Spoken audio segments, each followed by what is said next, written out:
dimensão na Europa enorme. Eu sugiro àqueles que estão interessados no tema que leiam as cartas de Itália de José Mariátegui, que no princípio dos anos 20 visitou a Europa e viveu longo tempo na Itália, e ele vai assistir, no fundo, ao nascimento do fascismo.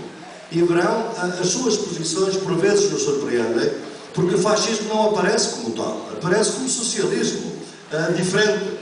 Quando Mussolini sai do movimento socialista e vai fundar um novo jornal e cria confusão. E para muita gente parece que aquilo é socialismo. Bem, o nazismo era nacional-socialismo. Portanto, não nos confundimos, não nos podemos confundir, porque a história já nos ensinou alguma coisa neste caso. Portanto, de facto, não temos medo de nós podermos, efetivamente, hoje, no princípio do século XXI, fazer apelo a outras culturas, porque temos uma arma que eles não tinham e que a esquerda não tinha no princípio do século XXI, no século XX. Era a radicalização da democracia.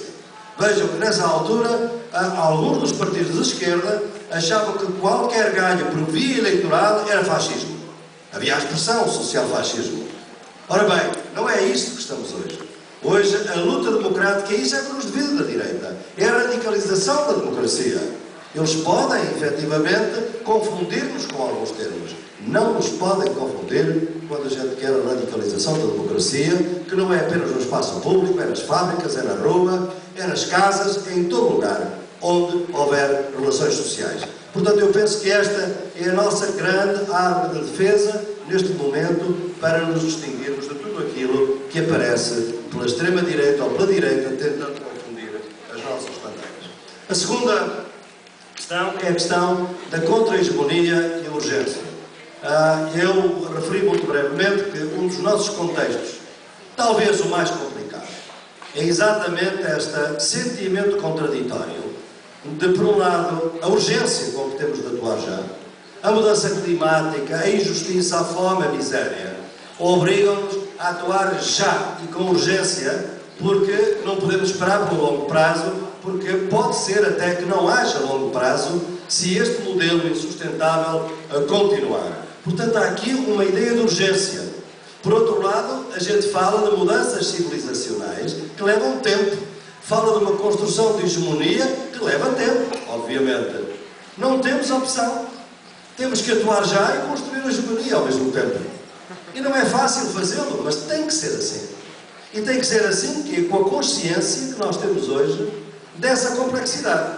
Eu estava há pouco tempo na Bolívia e estava com um grande outro intelectual, governante e ativista, Álvaro Garcia Linheira, um dos grandes marxistas deste continente a seguir a Mariátegui, sem dúvida, em meu entender, o mais notável deles todos, e que me dizia, que nos dizia, neste momento, a gente fala de socialismo do século XXI, mas como projeto. É muito cedo, porque o socialismo não pode ser decretado pelo Estado.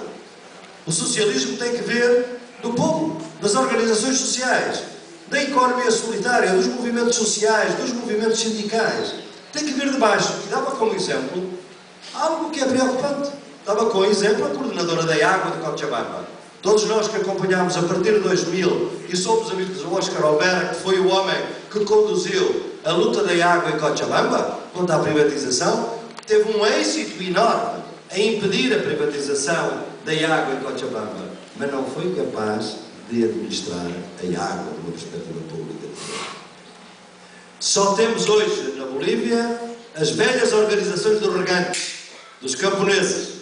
Não temos outras formas públicas e não estatais do governo socialista. E isto é a nossa deficiência.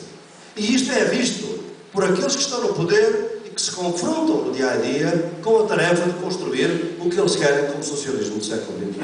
Tínhamos, pois, esta consciência desta dificuldade.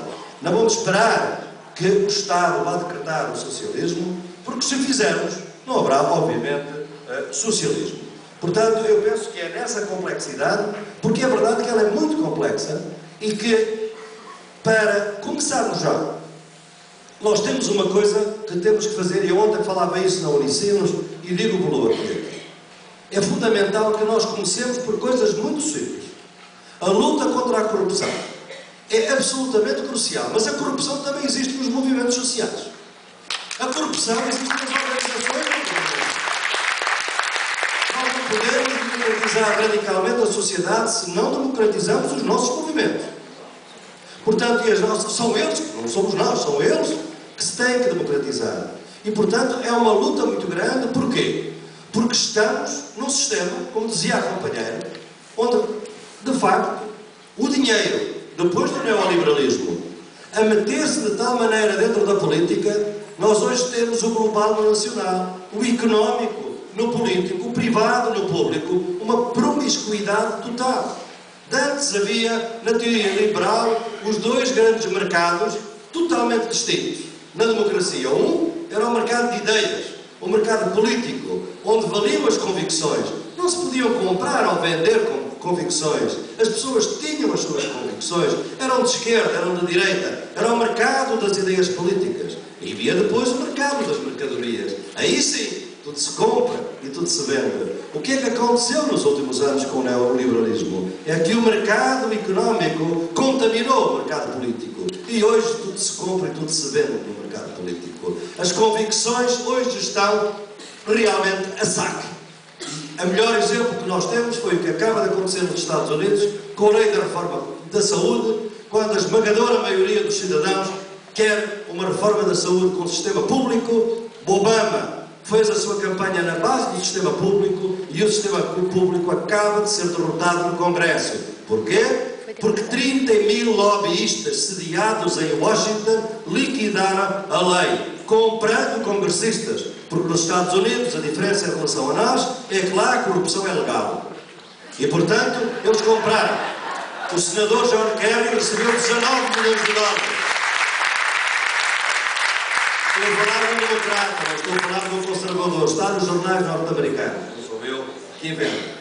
A última questão que eu penso que é muito importante veio da colega da Colômbia e isso nos obriga a alguma reflexão que cola também com a questão do Haiti. Eu tenho vindo a dizer aqui no fórum que eu não estou muito otimista, sou um otimista trágico, todos já sabem, mas eu tenho alguma preocupação com a próxima década.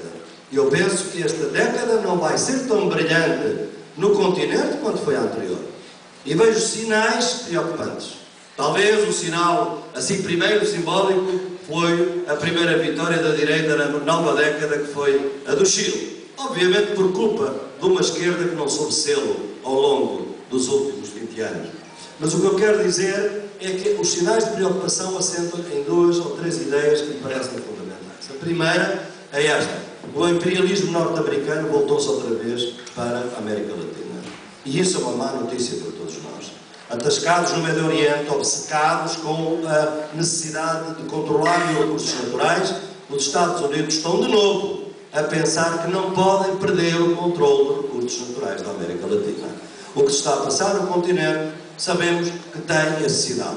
As 7 bases da Colômbia não são contra as Farc, não são para o narcotráfico. São exatamente para mostrar à América do Sul que pode fazer as suas inovações, mas vai ser muito difícil no momento em que puser em causa o acesso das empresas multinacionais aos recursos naturais deste continente. Os territórios indígenas, onde estão 85% da biodiversidade do mundo aqui, são território de segurança nacional dos Estados Unidos. Tenhamos isso em mente, porque realmente o que está a passar-se é a tentativa de converter a Colômbia no Israel da América Latina.